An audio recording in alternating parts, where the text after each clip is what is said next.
everybody, back again. So this is the second sketch we're going to work with today. This is the photo we're going to use. I have my good scrapping bestie, Christina Sword. She is going to be playing along with this sketch with me as well. So I'll be sure to leave her channel link below so you can check out what she does with the sketch. I'm going to be playing with my scrapbookingstore.com October kit. And I am also going to do some stamping with that stamp set from Tim Holtz. I'm going to start by cutting the base papers, the patterns that I want to use to create that vertical strip down the side of my page. I've used this sketch before in the past, so I do want to jazz it up a little bit. I'm going to do that with some stamping, and then I'm going to add a little bit of like a torn edge to the layout to give it a little bit of zhuzh. I'm just going to go through here, decide what patterns I want to use. You can see here I have some photos that I've kind of placed in the baggie with the project with this kit for upcoming layouts. That's just how I stay organized. So I am going to go ahead and map my photo here. And I'm going to give everything some Vintage Photo Distress Oxide ink because, you know, it's not a Sarah layout if it doesn't have Vintage Photo Distress Oxide ink on it. That's my story and I'm sticking to it. So I'm going to ink up all of these pieces, and then these 1-inch strips and the 4-inch strip is going to get cut. I'm just going to cut a little bit off the end so that it will sit on my layout a little bit closer to what the sketch portrays. Once I have everything trimmed down the way I like it, I'm just going to take this pencil and give myself some tick marks. So if you have been watching this series and following along with me, you'll know that maybe a month or two ago, I did a layout where it also had like a vertical strip, and I added stamping behind the vertical strip. I used those monster flowers. We're going to do that here too. So I'm going to use those tick marks, but because I am using a stamp set, I literally only had to open and close my Misty, I think 4 or 5 times. This is a really, really easy thing to do if you're working with a set of stamps. So this is my most favorite set of fall stamps. These are from Tim Holtz and Stampers Anonymous. I think they might be a little bit hard to find, but maybe not, because Stampers Anonymous and Tim Holtz generally don't discontinue stuff. So my biggest, I would say the best place to maybe find them would be the Stampers Anonymous website. Okay, so this is Sandcastle ink. I placed all the leaves where I kind of felt like I wanted them, and I'm just going to stamp them all at one time, which is the miracle of the Misty, the ginormous one. I'm also, I just had a thought. I was just going to tell you the name of the stamps. The stamps are called Falling Leaves. So if you're looking for them, maybe eBay. They are older. They've been around for a long time. Next, I'm doing orange peel, but I'm not going to use all of the same stamps. So you can see I kind of put some off to the side, and I'm going to do just once, stamp with the orange peel. And then when I have the orange peel stamped, I'm going to go in with some Rockin' Red, but I don't want quite as much Rockin' Red. I want a bit of a smaller amount, and I'm being a little bit more careful about where I put them. That red is going to pop, and Rockin' Red from Catherine Pooler matches the red in this collection from Echo Park perfectly. So I'm going to kind of move these stamps around. I'm being a little more careful about where I'm placing them. I want to get a good balance of color, and I don't want the red to overwhelm the other 2 colors.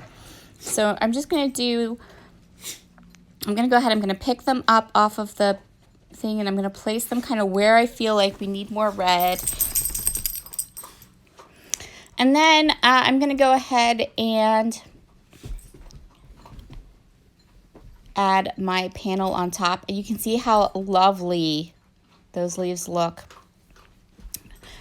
kind of popping out from around that pattern. I think that turned out so good. I love it, and those colors are perfect for this collection. I'm I'm gonna put some foam tape behind these 3 strips, and I'm gonna alternate them. So in case you're wondering, that base paper of orange is 4 inches wide, and then it's like 11 and a half, I think. And then the strips are 1 inches wide, and again, I just took a little bit off the end so that the 3 of them are all the same length, but I'm not 100% sure. I cut them all together like in a stack, so I'm not sure how much I cut off. I just cut off enough to do it. And yes, that's right, I was working on this layout with a wet head, just in case, you know, you're all interested in that. I'm sure you're not. Okay, I'm gonna place my photo right here. I'm gonna adhere it, but I'm only gonna adhere one little bit of it with foam tape, not the whole thing. So I'm just gonna put foam tape at the end here, and then I'm gonna put it on the layout on top of all the foam tape I've already put down. We're almost out of one roll is almost gone, guys. One roll. I still have another whole one, but I'm pretty impressed with how long this roll lasted. So that's a really good thing. All right, now I'm gonna add a little torn peekaboo edge. So I'm cutting this yellow at 3 inches. The reason I chose the yellow is in that strip, but I didn't stamp any leaves in yellow. So I felt like yellow looks totally out of place. Even though there's yellow in the photo, I felt like it looked really out of place. And so what I'm going to do is I'm going to make a little peekaboo torn thing. Now this ended up way bigger than I wanted it. I just wanted a little bit at the end. And instead, I'm going to start tearing, and I'm going to end up with way more than I bargained for. Which was not the plan, by the way. But this is how you really want to do your tearing. Maybe not, though, because you'll see. Like, the paper just, like, it went all crazy, and so I ended up with a really big tear. It's okay. We're going to deal with it. I'm going to pull it up. I'm going to add a little piece of the orange underneath a section of it. And then to balance out the crazy tearing, I'm going to do another small, more judicious, calm tearing over on this side. Just to, you know, balance out the tearing on the other side that kind of went haywire. All right, I want to work on my title, and I kind of know what I want to use. So I have some phrase stickers from one of Shimelle's collections. It might be Glitter Girl. It might be Go Now Go. I think it's Go Now Go, actually. Yeah, it's Go Now Go. And they're really old. I mean, Go Now Go. So they're starting to stick to the backer sheet. So I know I really got to get them onto some pages and use them. So that's what we're going to do. I'm going to make my title, Today is Awesome, out of all of these little glitter words and phrases. And that's going to be my title. This like gold warm glitter that these stickers are in was perfect to set off this collection. And then as I was putting my title down, I realized that there were all of these little dots, like glittery dots, and they're all over this entire pack of stickers. And these stickers are old. They're starting to stick to the backer sheet. I'm thinking to myself, let's use them. Let's use up every one of those little glittery dots. So that's what we're going to do.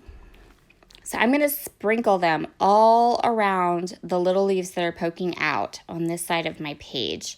I used every one, and it worked, but not perfectly, because it still needed something to kind of finish the clusters up. So we're going to grab something from my stash in a little bit here to kind of even up those little clusters with the glittery dots. But first, let's get some embellishments going. So I put this tree here. And I liked it, but I also felt like it was a huge, enormous orange blob. So there was both of those things that were kind of like, wow, that's a big, huge, enormous orange blob. So I opted, I'm going to find something to kind of place over the top of that tree. And I think it turns out really good once I figure out what it needs. I'm going to kind of play with the stickers. I'm going to add some clusters. I am not going to do a ton of embellishing. I don't need to. I just want to add a little bit into, to kind of nestle into this title piece. So we don't have any trapped white space and things kind of look balanced. And I really did like the idea of the tree, but at the same time, I looking at it and thinking it looks like a big orange blob. That's okay, we're gonna fix it. One more little leaf. I'm gonna audition a couple here. I wasn't real happy, but I needed just one to kind of go right there. All right. So I went into my Nuvo Drop stash and grabbed these pretty kind of iridescent orangey colored drops, and I'm just going to sprinkle them all over the place. And yes, the tree is still bugging me, and I'm trying to figure out what I want to do about it. And then right at the last minute, I figured it out. So there's this little sticker, and I'm going to put some foam tape on it, and I'm going to place it in the middle of the tree. My reason for doing this, and the whole reason that tree was kind of like looking way off to my eyes, because I felt like it was competing too much with my photo. I needed it to be part of the layout. I liked it being part of the layout, but I also needed it to not be taking so much of the visual weight away from my picture. And I feel like I accomplished by adding that little family. I feel like it broke the orange up and it made it so now my photo is the star of the show and not the tree. So that's going to complete this one for today. Be sure to head over and check out Christina's video, and I will see you all again very, very soon. Bye.